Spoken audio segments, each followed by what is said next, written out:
All right, episode 22 of the MorrowMarriage podcast, and we are excited to talk to you today about why we won't hang out with you. This is going to be a little bit rough for some of you to hear, but I think this is important to understand. So let's get into it. Mm-hmm. Why people stay together for the kids, and it's not what you think. Why men are not leading in their home. I'm Cass. I'm Kathryn. Not so obvious ways to get the sex back. So when you dated your husband in the beginning, did you ever answer the door with your hair all crazy? We're MorrowMarriage. Let's flip divorce statistics with the new marriage. This is such an important topic, and let me just tell you a little bit of a story first. So we had some people, specifically a man that I worked with, and we're obviously not going to tell you who, but he joined the program. He did really well at the program. He saw tremendous results with himself, with his marriage, with his wife, obviously, and things were going incredibly well. And then he did what a lot of men do. They backslide. And coincidentally, we were able to meet this wonderful couple. And it's such a pleasure when we get to do that. Hey, babe. Mm-hmm. And now, if you don't know, our programs run independently from each other, meaning it can just be a man in my program, just be a woman in Kathryn's program. It's glorious if we have both on board. But if you know our work, we recognize there's a push-pull, and quite often there isn't the opportunity to have both partners in. One is in, and that's the push, and one is pulling, and that's the one that's out. And so we met the wife, who was upset, angry. She was angry, yes. She was angry. I mean, it was down to like, hey, I really like your boys' haircuts. Where do you take them? Because I would love to bring Riddick there. Kathryn's doing her best to do 4 haircuts over a 36-hour period to get Riddick's hair done. He's tough to get his haircut, so it takes me multiple attempts, but he looks really handsome now. You did a really good job with this one. I'm really impressed. But, you know, I just thought, well, it'd be fun for Riddick and I to go on an adventure. I could get a beard trim and get his hair done. You could take this off Kathryn's plate. And so where do you get your boys' haircuts done? Well, I don't know. You just have to ask him because he doesn't go where I set it up. And and it was like, this was a fun day we were having with a bunch of guests. And, you know, and there was a lot of other examples I could get into. I don't think it's necessary. No. So where I wanted to go with the point was the wife is now angry. So the husband was making all kinds of progress, and now that he's backsliding, we finally get the opportunity to meet the wife, and she is angry. Now, that was the point in telling that story. Yeah, and the thing is, now here's the thing: they were very clearly interested in being friends with us, and we actually really like each of them. And so we thought, this is great. Like, yeah, let's do it. Let's hang out. Let's bring the families together, and the kids are getting along, and we are getting along, and this is awesome. But there's a lot of contempt, and if you don't know yet, contempt is one of the biggest indicators of divorce and one of the 4 horsemen of the apocalypse. Yeah, and so if you want your marriage to, you know, continue to light on fire, stay on fire, and burn to the ground, you keep riding in contempt. Now, how does that affect us? Well, it doesn't, right? We are working with him. I was working with him. He didn't want to continue working. He's kind of happy doing everything he's doing. She's getting more upset. He's kind of like la-di-da. And God bless him. He's such a good man, but he's not prioritizing his marriage. And I think that's what's making her so contemptuous. Right, because she very clearly is trying to prioritize the marriage and reached out to me individually to see if I thought she needed help and just really wants to move the marriage forward. Now, one piece of the puzzle that we haven't told you yet is that, you know, when we say the topic, why we won't hang out with you, you have to understand that when we're going to tell you the rest of what we're going to tell you, we were that couple. We were the couple that when we had all these issues, we would go out and have events with friends and with other couples. And I would oftentimes, I don't remember what episode it was, but we talked about the time that I went to a party and I would bottle things up. And so when I got to this safe place and party with all my friends, I just let loose like a complete psychopath. Fighting in public. Fighting in public. Yeah. And so sometimes what happens is whether you're at home or whether you're out, it doesn't necessarily matter where you are. But when you have friends around, if you start to bitch and complain, then it's going to be negative for your friends. And so we recognize that we were that couple. We were the couple that would go, that stopped getting invited to parties, actually, because it would turn into a big fight. People stopped. We used to have the most glorious, and now we're getting it back, but we make a turkey that falls, like I don't need to carve it. I just pull the bones out. And people didn't want to come. We went from having these mass gatherings to like, where'd everybody go? And actually, truth be told, now that I think about it, we try to just I don't know. They're just probably busy with their families. Or like we just justified it, but it was really us. It was we were that couple, right? And if we can't even ask about a haircut and where it's being done without a bunch of contempt, why you can't hang out with us is that we really just don't want that in our life, you know? And I think this is a really powerful lesson for people to hear, because this was something that we had to apply with my family, right? Family can be very, very difficult. For a lot of you, you feel obligated. You know, if you're like me, you heard blood is thicker than water. If you're like really like me, from adopted family. But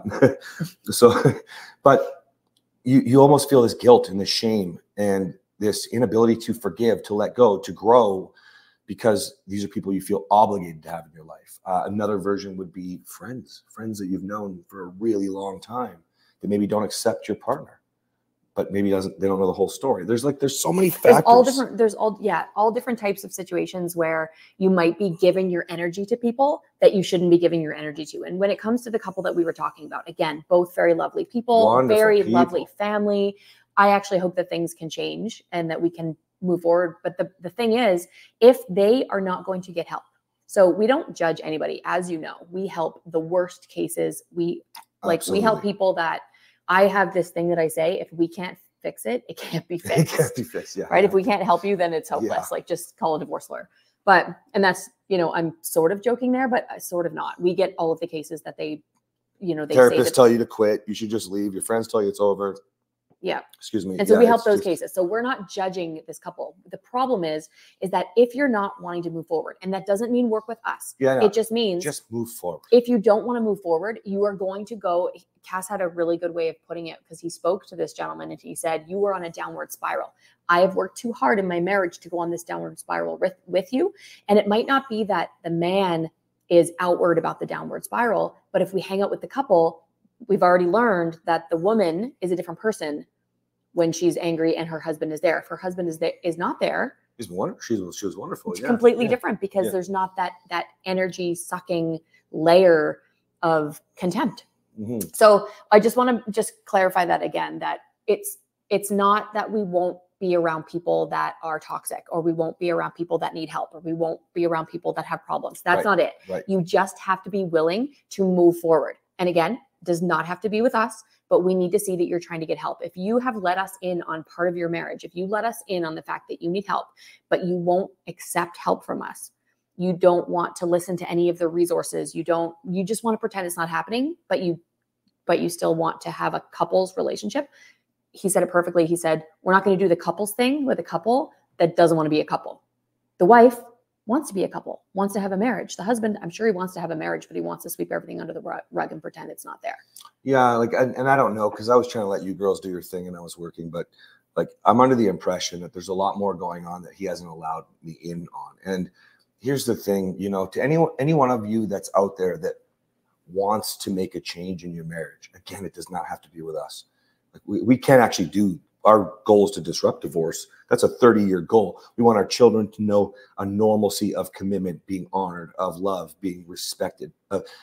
We can't do that alone. So again, it does not have to be us. It doesn't have to be us, but we're not going to enable you to stay stagnant. That is exactly what we stand against. That's right. Is sweeping things under the rug and, allowing your energy to be spent in the wrong places. So knowing, if you let us in on your little secret that your marriage is struggling, then you are going to be held accountable for that, because we won't enable your behavior. We set boundaries because we want to motivate you to make change. Right. So the whole reason it was we can't hang out with you isn't because you're bad people. And it's not because we're trying to punish you. No, and it's not because we're trying to get business.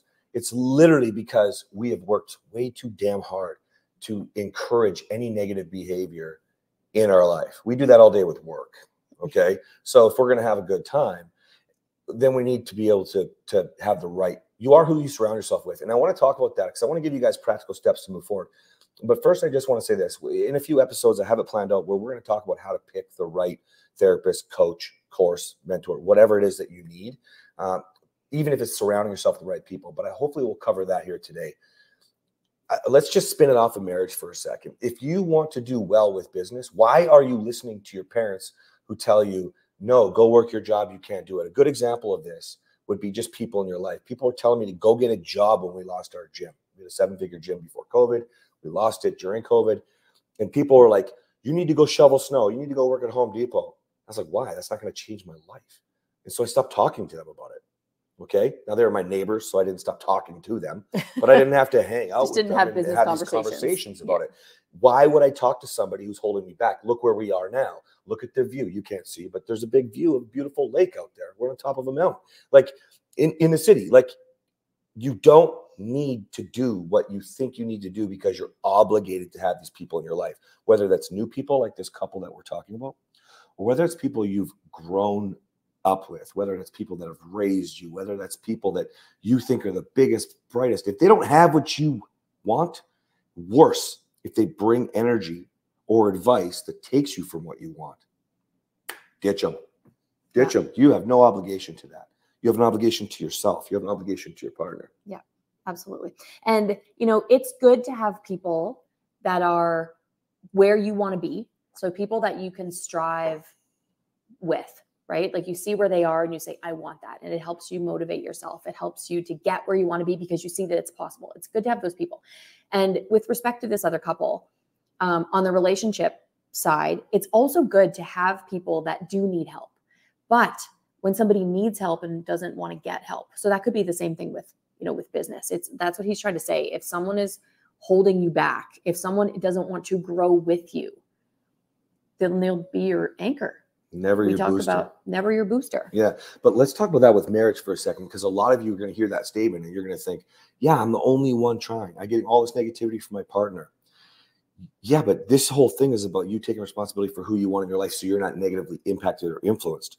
You can apply that to your spouse if you want, but if you can remember some of the things that we talk about, our core principles when we teach, you enabled the negativity as well. You were a contributor to raising flags. You were somebody who was involved. So disassociate from that. Think about the future that you want.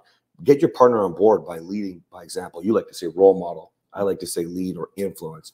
The point is, if you can influence the bad stuff that's making you feel like, oh, I should get rid of them too, because it's just the same with them. I'd encourage you to not. I'd encourage you to focus on the direction you want to go. What could you have built together? Start building that now, Yeah. And one last thing. So with this couple, I feel like we've talked so much about this couple today. I want to say that we haven't, cut ties with these people. I've developed a relationship with her. Mm-hmm. And so we're still hoping and praying that together they'll be able to move forward. She wants to move forward, but she isn't able to move forward with him holding her back. I'm not going to cut ties with her. I can still influence her. She can still see my life and see how we're interacting. And then she can influence her husband. He can still have a relationship. Let's talk about that for a second. Okay. So because our programs run separately, right? And we believe whoever's listening is in, okay? So then why isn't she able to join your program? I know what I think, but I'd love to hear your perspective and then I can give mine after. Like, why would you say that you couldn't bring her in? Well, I know why, but I don't really think that I should say that on the internet. Okay. Yeah. I'll say it my way then. And that is that it's simply that he started and he stopped and he quit. So it's not very encouraging for her to want to move forward. And this is the number one problem, I think, that with men. They start to get going, they start to get moving, and then maybe they don't see the results they want. Maybe she doesn't know how to control her emotions yet and she loses her mind. I don't really care. She brings up the past too much. It just doesn't matter to me. Whatever the reason is, he gets comfortable, complacent because he's got so much on the go with work, which I think might be a lot with him, this guy that we're talking about. Then it's still his responsibility because he started and stopped. So even if she wants more, I'm under the impression, well, maybe she just, why? He doesn't want more. Mm-hmm. Does that work for you? No, because I firmly believe that women whose husbands are not acting the way that they need to act, you could influence your husband. So like I said, I am developing a relationship with her and she is going to start learning from me and she probably will be in my course and then she'll be able to influence her husband. Okay. So is she signed up for my course right now? No, she's not. Well, that's not what I mean. I just want to be really careful because we're really truthful and honest. And I think that what we're really realizing is that they both need to do something, right? And if you want the best out of your marriage, don't wait for your partner. Do what we normally do, which is, if you're listening, you're in, you want more, go do it. Mm-hmm. I'm telling the guy that right now, if he's listening, she's telling the girl that if she's listening. So if you're just a listener today or you're watching on YouTube, jump in and go do your job. Okay. All right. We're going to talk on the next one about why marriage today doesn't work. We'll see you next time.